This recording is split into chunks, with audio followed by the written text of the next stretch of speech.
अस्सलाम वालेकुम।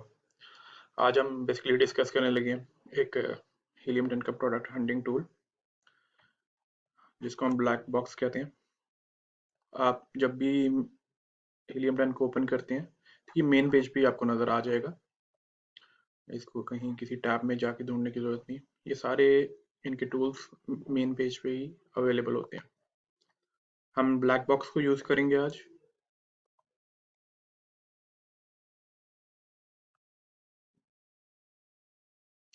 ये बेसिकली प्रोडक्ट डिस्कवरी टूल है। अब इन्होंने काफ़ी सारी ऑप्शंस दी हुई हैं कि आप किन किन तरीकों से प्रोडक्ट को डिस्कवर कर सकते हैं।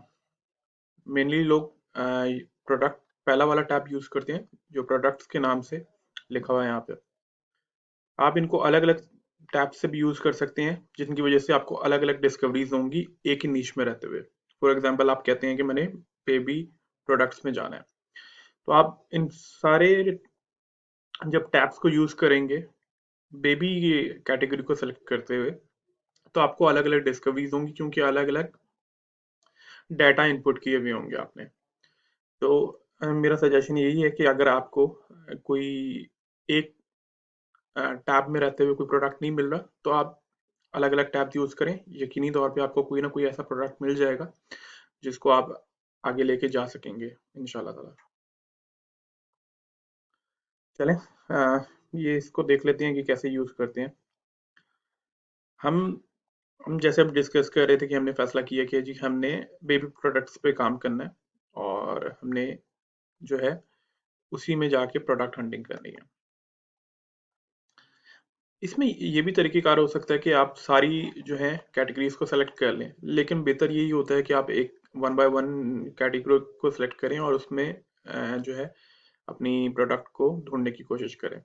उससे ये होता है कि एक ही कैटेगरी में रहते हुए आपको एक कैटेगरी की मैक्सिमम डिस्कवरीज आ जाती हैं, लेकिन आप जब मल्टीपल कैटेगरीज एक ही टाइम में सेलेक्ट कर लेते हैं, उससे ये होता है कि आपको मल्टीपल कैटेगरीज की ऑप्शन आती है, लेकिन नंबर ऑफ प्रोडक्ट्स उतने ही रहते हैं, क्योंकि हाँ, ब्लैक बॉक्स आपको नंबर ऑफ प्रोडक्ट्स उतने ही दिखाता है। और चाहे एक कैटेगरी की हो चाहे दो कैटेगरी की हो, तो रिकमेंडेड यही है कि आप एक एक कैटेगरी को सिलेक्ट करके उसको खंगालें और उसमें अलग ढूंढने की कोशिश करें। एक कैटेगरी में नहीं मिलता दूसरी कैटेगरी में चले जाए, दूसरी में नहीं मिलता तीसरी में चली जाए। तो बेहतर तरीका यही है कि एक एक कैटेगरी को सिलेक्ट करके उसमें ढूंढने की कोशिश करें। चले आए देखते हैं आगे इसको कैसे देख किया जा सकता है। फॉर एग्जाम्पल हम DIY को सेलेक्ट कर लेते हैं यहाँ पे। मंथली रेवेन्यू हम सेलेक्ट कर लेते हैं कि जी 10,000 होना चाहिए मिनिमम, और मैक्सिमम की तो कोई कैप अगर आप रखना चाहते हैं तो रख लें। मिनिमम प्राइस की कैप रखना चाहते हैं, मैक्सिमम की जो भी आप रखना चाहते हैं वहां रख लें। रिव्यू काउंट मिनिमम 200 रख लें, क्योंकि प्रोबेबिलिटी है कि आप अगर 50 या 60 रखेंगे 70 रखेंगे तो यकीनी तौर पे वो नई लिस्टिंग्स होंगी जिनको हम compete या जिनको हम कंसिडर नहीं करना चाहते। मैक्सिमम 1000 रख लें, या आप जो भी बेहतर समझते हैं। इसमें कोई इतना हार्ड एंड फास्ट रूल नहीं है, ज़रूरी नहीं है कि आप यहाँ पे 1000 लिखेंगे और 1000 के अंदर रहते हुए जो 1000 के अंदर रहते हुए जो भी प्रोडक्ट्स आएंगी वो आपकी वो तो यहाँ पे सिर्फ डिस्कवर होंगी। हो सकता है उस नीश में 3000 वाला भी कोई बैठा हो जब आप उसका मेन कीवर्ड ओपन करेंगे। तो ये कोई हार्ड एंड फास्ट रूल नहीं है, ये तो इस जो है टूल के लिए एक क्राइटेरिया दिया गया है। यकीनी तौर पे आप जब असल आपको नीच की जो सूरत हाल है तभी पता चलेगी जब आप उसका मेन कीवर्ड ओपन करेंगे और उसको आगे उसकी वायबिलिटी चेक करेंगे। मिनिमम रेटिंग हम 4.5 को ही कंसिडर करेंगे।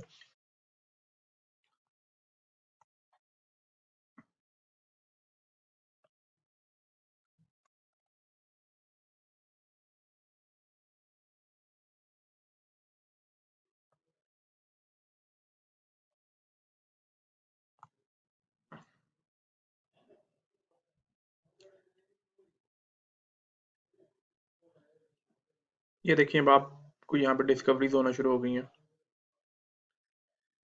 यहाँ पे आप देख रहे हैं ये नंबर ऑफ पेजेस जो है वो 10 आ रहे हैं।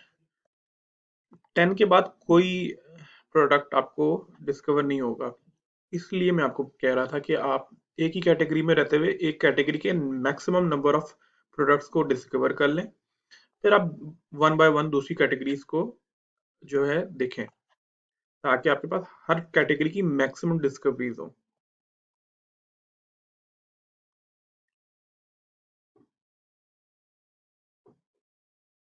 फॉर एग्जांपल हम ये देख लेते हैं कि जी हमें कुछ इंटरेस्टिंग लग रहा है।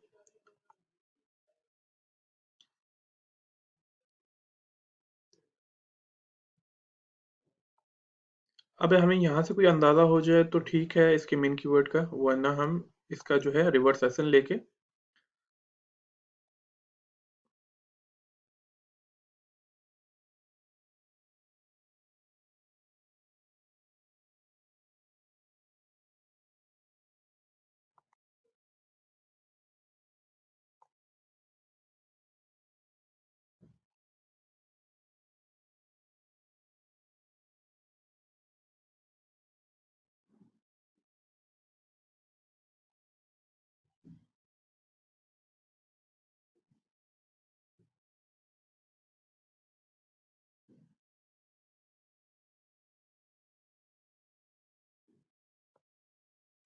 ये इसका रिवर्स सेशन आ गया। अब हम इसको कहते हैं हीलियम को, स्टेरेब्रो को, कि आप हमें इस लिस्टिंग के वो कीवर्ड सॉर्ट करके दें जिसमें ये 1 से 15 या 1 से 10 पे रैंक है, ऑर्गेनिकली रैंक है। की वजह ये होती है कि हम इसको रैंक बेस इसलिए सॉर्ट कर लेते हैं कि जिन पे ये टॉप रैंक्ड होगा ऑब्वियसली उस पे कन्वर्जन भी ज्यादा होगी यकीनी तौर पे, तभी ये वेल रैंक्ड है उन कीवर्ड्स पे। तो हम उन्हीं कीवर्ड्स को टारगेट करेंगे जिसमें ये जिसकी इसकी कन्वर्जन ज्यादा है। अब हम देख लेंगे कि जी ये हमारे साथ हमने आगे हम हीलियम को बोलते हैं कि आप इसको सॉर्ट कर दो हाई टू लो वॉल्यूम के हिसाब से।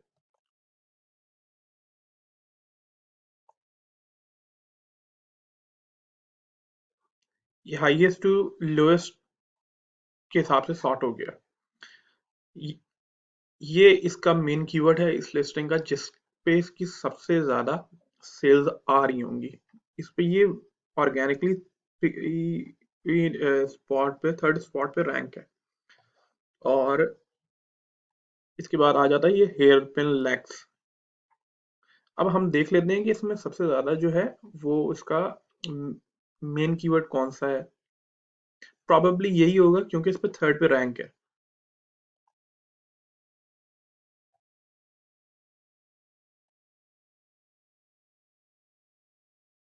जी, या यही इसका मेन कीवर्ड है।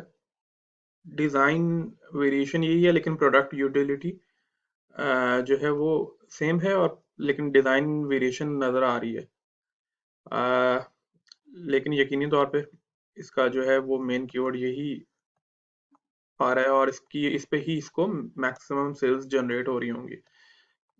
इसकी वजह ये है कि सबसे ज्यादा सर्च वॉल्यूम इस मेन कीवर्ड का है, और इस पे ये थर्ड स्पॉट पे बैठा हुआ है।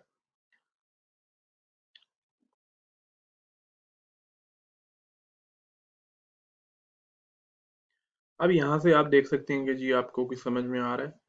आप इसकी फर्दर एनालिसिस करेंगे और आप देखेंगे कि इसको ये कितना वायबल है कितना नहीं वायबल। उसको हम बाद में डिस्कस करेंगे अपनी प्रोडक्ट एनालिसिस की सीरीज में इंशाल्लाह ताला।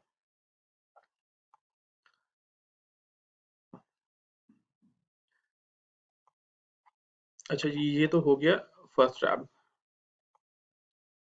ये सेकंड टैब है इसका।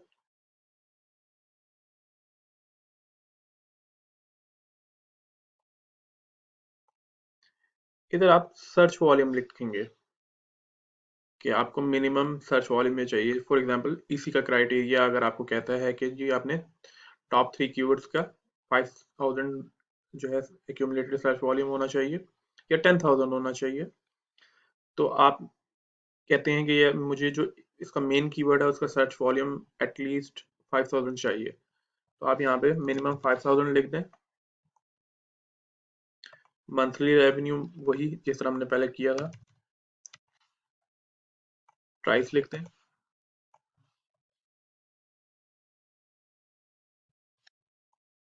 रिव्यू काउंट लिख दें।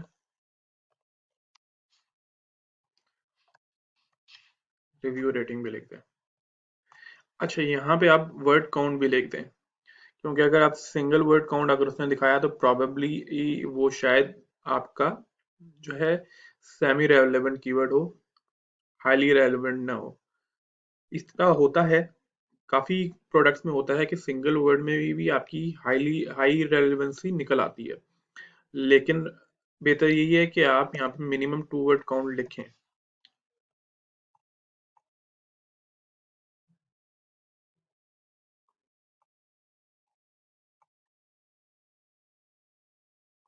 ये हीलियम 10 ने आपको दिखाना शुरू कर दिए। आपने जो उसको इंस्ट्रक्शंस दी थी, जो भी डाटा आप पुट किया था उसके हिसाब से उन्होंने कीवर्ड दिखा दिए। अब आप यहाँ से देख सकते हैं उसको कि अब आप यहाँ पे एक चीज मैं जो देखता हूँ लाजमी, उसको हम मैं पहले जाके इसका कीवर्ड ट्रेंड देख लेता हूँ। यानी इस कीवर्ड की कोई हिस्ट्री नहीं है, और ये हिस्ट्री इसकी बनी, और ये ट्रेंडी कीवर्ड है बेसिकली। यही लास्ट क्वार्टर में ये ऊपर गया और वापस आ गया जनवरी में, और अभी भी ये ऐसे ही हो गया है। तो ऑब्वियसली इस तरह के प्रोडक्ट में काम करने का बिल्कुल भी कोई फायदा नहीं, अनटिल अनलेस आप सीजनल सेलर हैं और आपके पास मल्टीपल प्रोडक्ट्स जो हैं वो चल रहे हैं जो सारा साल आपको रेवेन्यू दे रहे हैं, तो आप बेशक एक सीजनल प्रोडक्ट डाल लें, लेकिन उसके लिए ऑब्वियसली ये वही कर सकते हैं जो एक सीजन सेलर्स हो, और जिनको पता है कि मैंने कैसे इन्वेंट्री कैलकुलेट करनी है और कितनी रखनी है इस अर्थ में, ताकि हम जो है वो वाइप ऑफ हो जाए जब तक हम हमारा ऑफ सीजन स्टार्ट हो।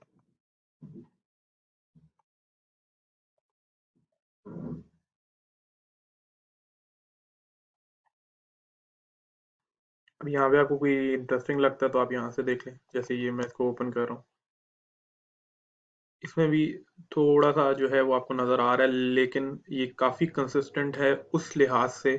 जो हमने पहले देखा था वो तो बिल्कुल फ्लैट डेड कीवर्ड था, और वो बस सीजन में उसकी एक डिमांड आती थी और उसके बाद वो बिल्कुल डेड हो जाता था।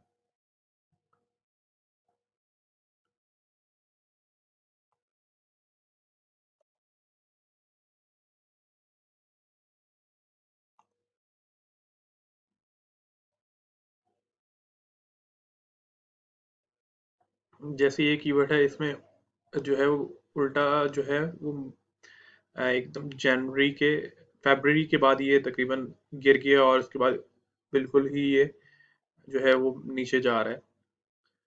आप उसको देख सकते हैं इस तरह के कीवर्ड को, लेकिन ऑब्वियसली उन पर डीप एनालिसिस करना पड़ता है, जिनको हम बाद में देखेंगे, और बाद में डिस्कस करेंगे कि हम उसको कैसे एनालाइज कर सकते हैं।